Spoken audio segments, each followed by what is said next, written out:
right, Dan back with finally a ration video. I know some of you come probably just for the rations.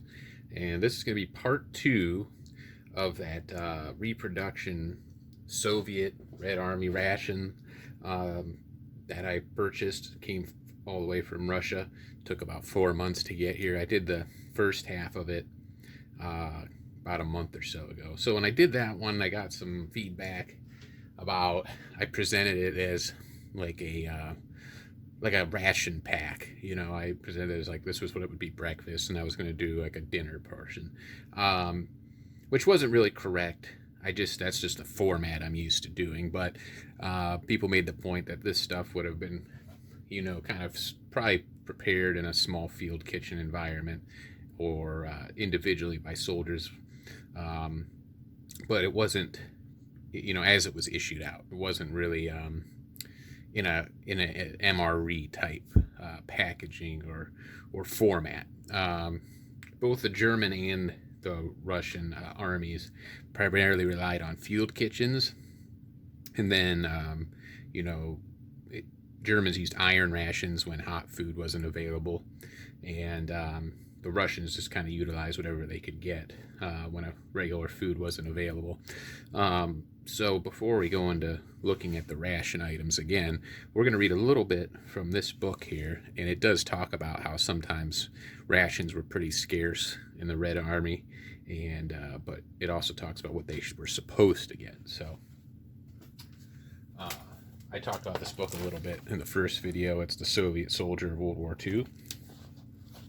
This section here talks about Army fare. At the top, we have table of rations. So it says bread, frontline troops are to get 800 grams, meat 150 grams. I believe this is supposed to be a daily allotment, or I'm not sure. Fish 80 grams, katcha 140 grams, noodles 30 grams, lard 30 grams, oil 35 grams, sugar, oil was 20 centiliters, sugar 35 grams, various vegetables 500 grams, salt 1 gram, tea 3 grams, and tobacco, spices 3 grams, and tobacco 20 grams.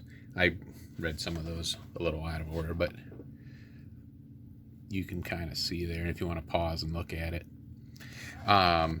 That would probably be under ideal circumstances. In the first part of the video, I showed you the Lend-Lease meat tin. That's one of the things that came in the reproduction ration. But now I'll read from the book. With the Soviet soldier being of a rustic nature, he was content with food that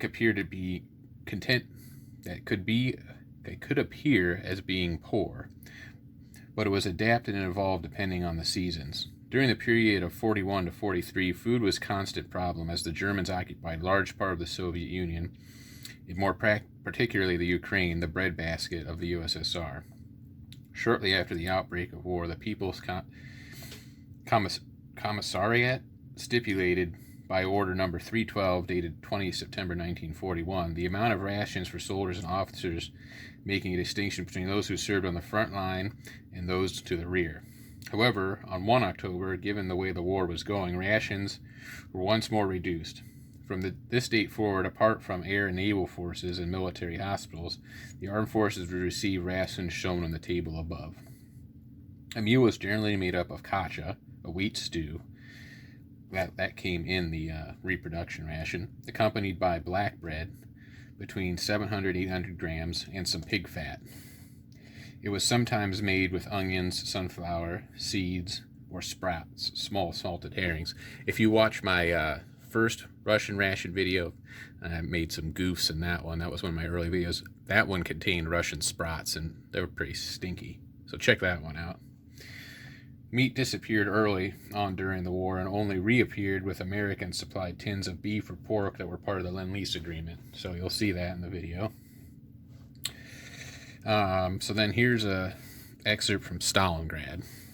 During the Battle of Stalingrad, we were given 750 grams of bread per day, sometimes with hot water and a handful of flour. With this, we were supposed to fight night and day in the cold. We could not wash or shave nor sleep, but the men understood why. Recollections of Lieutenant Kravchenko Vladislav Nikolaevich, commander of the 1st Punishment Platoon of the 57th Army 199th Infantry Division. We ate badly. We were allowed 800 grams of bread a day and occasionally a few dozen potatoes. We walked a lot as we could only move by night, and this would last roughly 7 hours.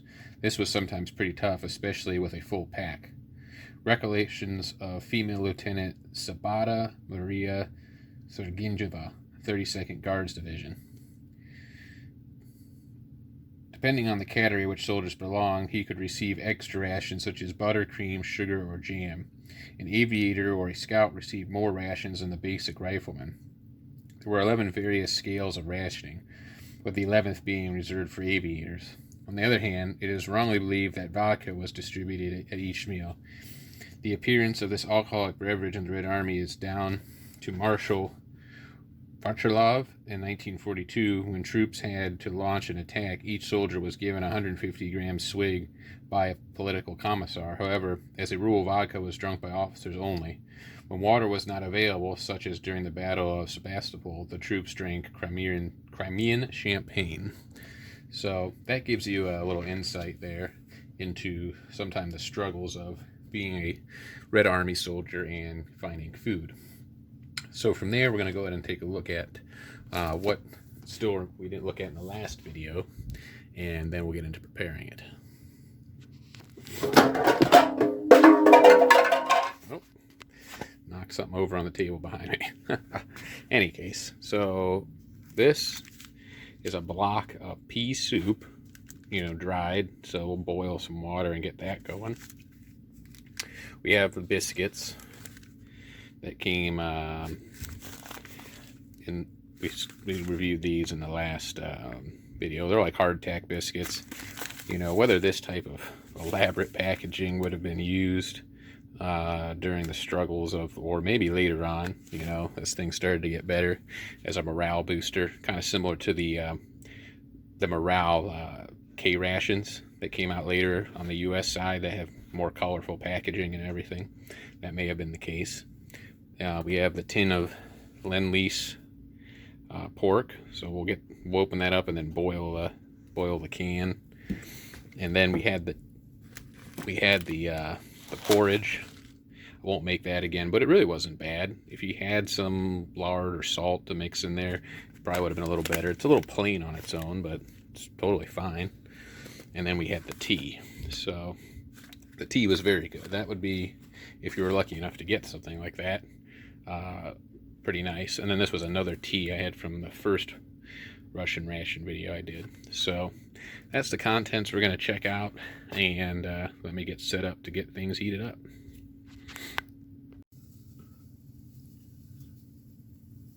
Alright, so I had that can of Lend-Lease pork in a pot of hot water, and we'll go ahead and crack that open. I got some water heating up for the pea soup. We'll check that out afterwards, but got our P38. I don't know what type of can opener the Soviets would have been issued, but figure P38's pretty close, so let's get this baby open.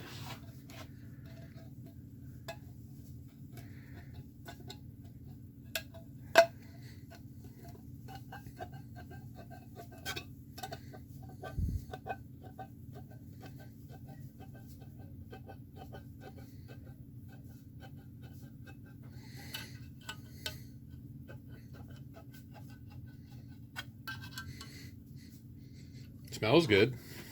Just has a spammy kind of smell to it. I'm curious to see, is it just straight meat? Is it just like corned beef, or is there going to be some grain in there, some potato? Like if you watched our Belarusian ration, which came in cans kind of like this.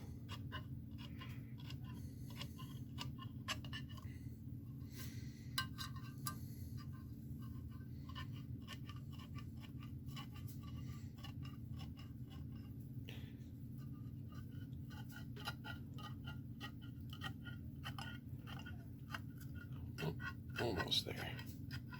Always get a good hand workout when you're cracking one of these babies open.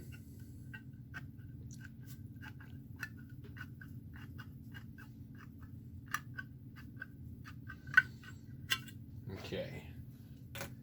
See if we can get that open with our fork here. We'll also take a look, I forgot, in the book there's a good section that shows Russian Army mess equipment, mess cups, and mess kits, what they would have had. So, yeah, it's a big block of pork in there. I'm not sure what that is. And just like just a brine. Yep, just a big block of Spam. So, I'm sure this is pretty hearty. We're going to go ahead in there and take a taste. Got a good look at that. There it is. Okay.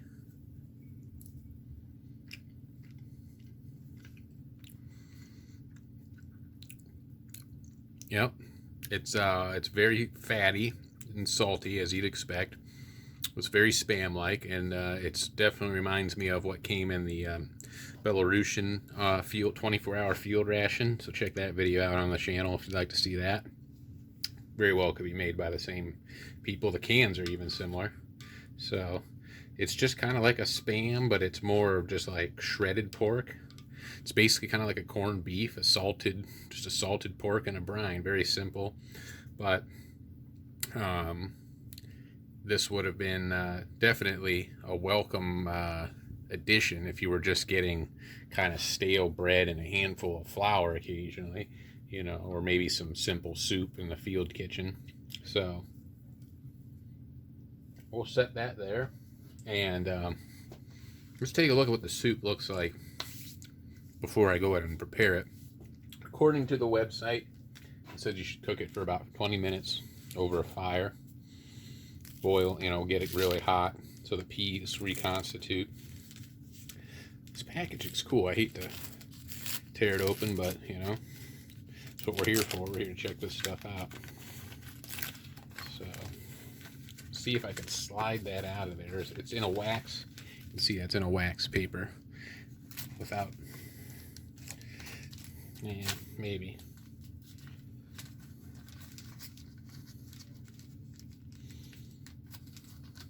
Yeah, we'll just try to open it up. I thought it'd be cool to slide it out of there, but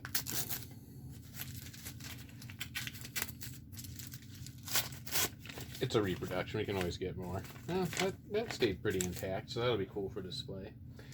So there's our brick of dried soup. Oh shit. All right, sorry for the interruption, but yeah, here's our brick of soup. And man, that actually looks like it's going to be something pretty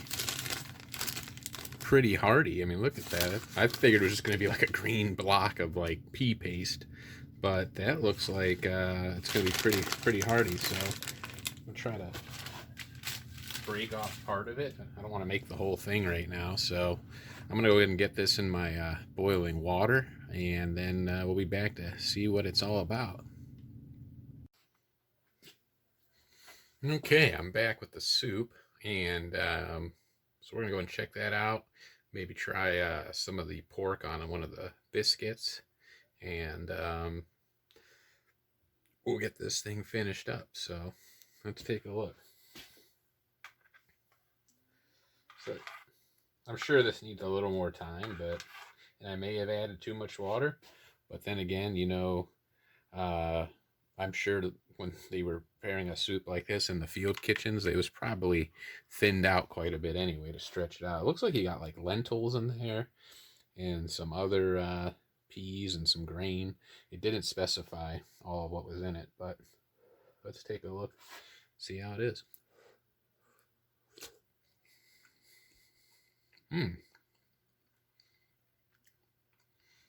It's still al dente, I'll say that. Could use a little more time, but I actually like it. A little tough like that. Gives you something to chew into. It's got good flavor. I mean, it's good soup, actually.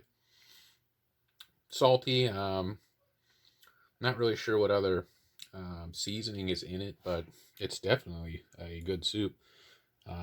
If you were able to get this, I feel like you'd be pretty lucky. This hot soup on the Eastern Front would definitely be, pretty satisfying and a definite morale boost. If you were lucky enough to have some biscuits like this, or maybe even, you could add those in, add a little more to it. I mean, who doesn't like a little crackers in their soup? Like I said, these are all things that would be probably a luxury. As the book said, if you were a, maybe a special troop, it said they got sometimes some of the better stuff. Maybe if you were a sniper, like Vasily Zaitsev, maybe he'd get this nicer stuff.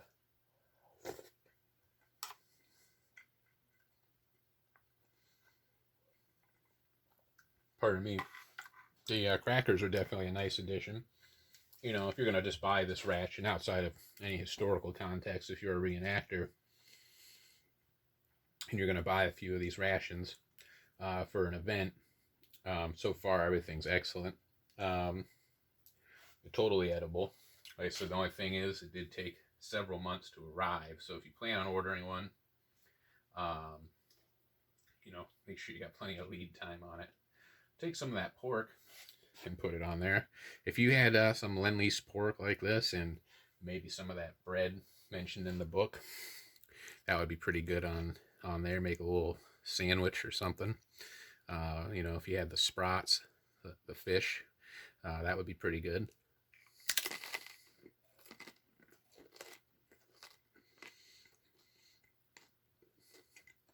Pardon all the crunching. Like I said, those biscuits are pretty tough. They soften up real well in the soup. But it pairs really well with that salted pork. So, really overall, it's actually a very satisfying ration. You probably want to, as I said, have all of these components at one time. Unless you were someone pretty important or an officer. It mentioned in the book that, if you were lucky, sometimes jam would be included. So I thought, well, I have some jam we made here on the farm. Let's give that a shot on one of these little biscuits. Why not?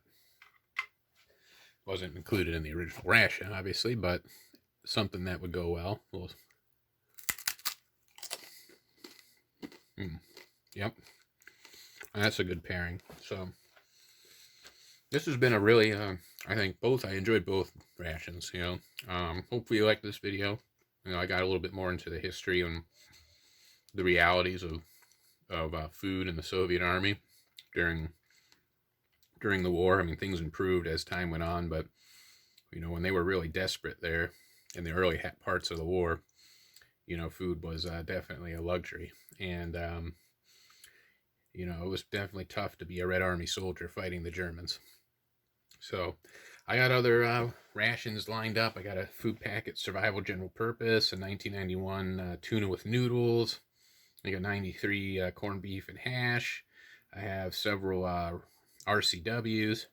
So I got some stuff planned coming up. I also have a German field ration that came from the same folks that provided me with this Russian ration. So I'm waiting to do that with my buddy Aaron. He's kind of a German collectibles expert, and he has some new stuff to share. Just with COVID, it's been hard to get together. So keep watching, subscribe, share, and leave feedback. That's how I know how to improve what I'm doing. Thanks.